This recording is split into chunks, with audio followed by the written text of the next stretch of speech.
एक साल में सोना 70%, चांदी 130%। और आपने सोचा है कि कंप्यूटिंग डिवाइस में लगने वाली रैम कितनी बढ़ी है? 300% बढ़ी है। क्या बात कर रहे हैं?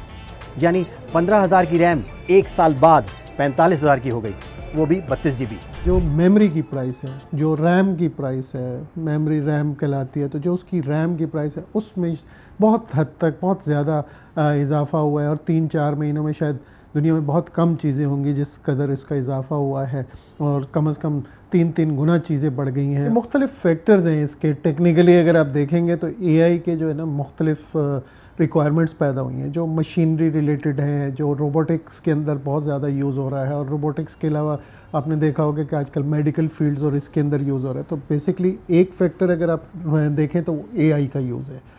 दूसरा फैक्टर US और चाइना जो कि उसके one of the major player हैं, तो ये उसकी अपनी एक्वायर भी है। टेक्नोलॉजी की जीत के लिए भी एक काम चल रहा है जिसके अंदर भी उसकी जो एक्वायर करती हैं चीज़ें, तो उसके अंदर उसका इम्पैक्ट आ रहा है। बाइंग पावर लार्जली लोगों की कम है, और आमतौर पे नया तकरीबन 10-1% के करीब आता है, और बाकी ज़्यादातर जो आता है वो 80-90% से ज़्यादा जो है वो आमतौर पे पुराना कंप्यूटर आता है। पुराना कंप्यूटर चूँकि ज़रा सा सस्ता होता है, होते ब्रांडेड हैं, क्वालिटी प्रोडक्ट होती है, तो वो उसमें यूजेज में आ जाते हैं।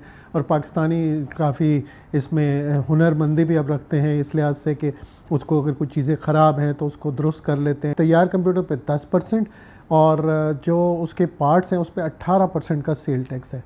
तो ये एक एनॉमली है कि जो चीज़ तैयार होकर 10 होनी है तो उसके रॉ मटेरियल के ऊपर उससे ज़्यादा सेल टैक्स, ये समझ ना आने वाली बात है। गोल्ड वैल्यू स्टोर करते हैं और ये रैम डेटा को स्टोर करती है। तो अब मेमोरी की कीमत का अंदाज़ा आपको हो गया है। अपने जहन से सारी नेगेटिव थॉट्स निकाल दें ताकि आपकी मेमोरी में सिर्फ पॉजिटिव बातें रहें।